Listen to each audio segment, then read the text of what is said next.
or more than that, I had like 2 feet of wood chips. And I dug around here a little bit when I was putting strawberries. Okay, I put my strawberries, I transplanted them here. Now they're gonna thrive in this. Whew. And so when I was digging, what I saw is that the roots of this here are everywhere inside of the wood chips, at the bottom part of the wood chips.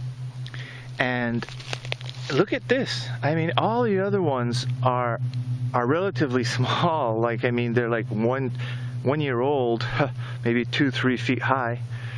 But like the power of wood chips. Woo. All right, but